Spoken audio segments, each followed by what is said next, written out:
479 BC. A Greek army stands on a dusty plain in Boeotia. Across from them, the largest invasion force the ancient world has ever seen. The Persians have already burned Athens, twice.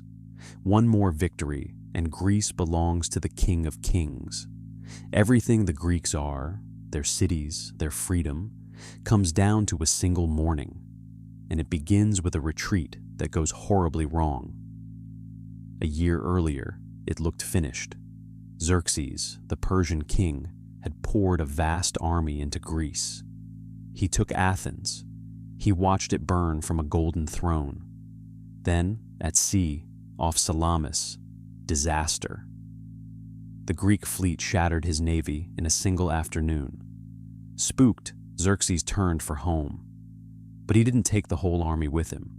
He left his best general behind, a man named Mardonius.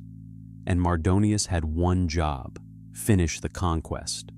Mardonius wintered in Greece and sacked Athens a second time. Then he offered the Greeks a deal: surrender, keep your lives. Athens said no, so the Greek cities did something they almost never did.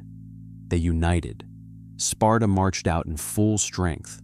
For the first time in its history, 5,000 Spartiates, the elite, everyone a lifelong soldier. Behind them, tens of thousands of allies and light troops, Athenians, Tegeans, Corinthians, 31 cities in all, the largest Greek army ever assembled. They met Mardonius near a small town called Plataea. And then, nothing happened. For 11 days, the two armies just stared at each other. Neither side would move first. The Greeks held the high ground by the foothills, charging downhill into Persian arrows. Suicide. Crossing the open plain into Greek spears. Also suicide. So Mardonius sent his cavalry instead, fast Persian horsemen, raiding, harassing, never stopping. They cut the Greek supply lines. Then they fouled the spring, the army's only water. Thirsty, hungry, surrounded. The Greek line started to crack. Pausanias, the Spartan commander, made a decision.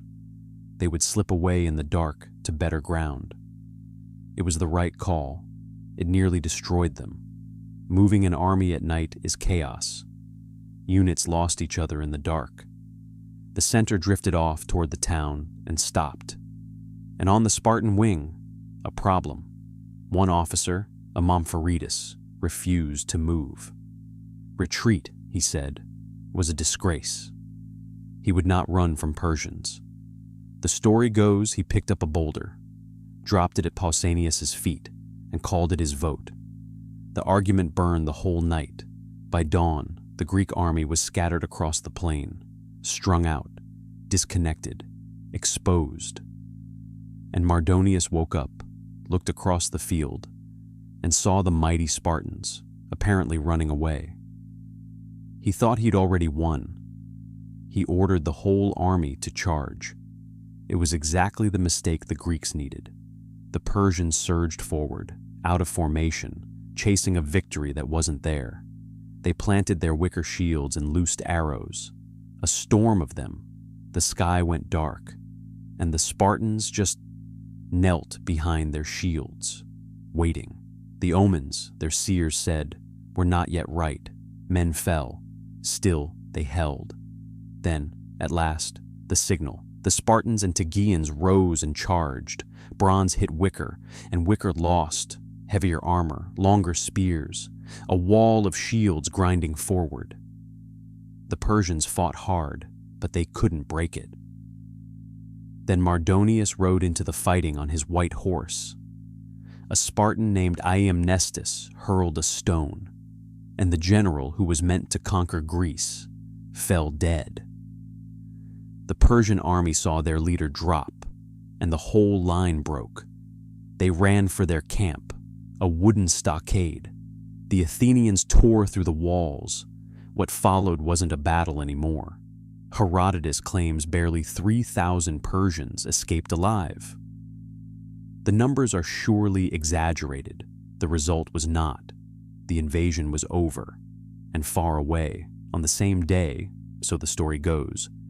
A second Greek victory at Mycale destroyed what was left of the Persian fleet. Persia never set foot in mainland Greece again. The Greeks melted Persian armor into a bronze column of twisted serpents. They carved the names of all 31 cities that stood together. It still survives today, 2,500 years later. Thermopylae gave Greece a legend. Salamis gave it hope. But it was Plataea that gave it the future. A handful of feuding cities, who agreed on almost nothing, chose for one morning to stand in the same line and change the course of history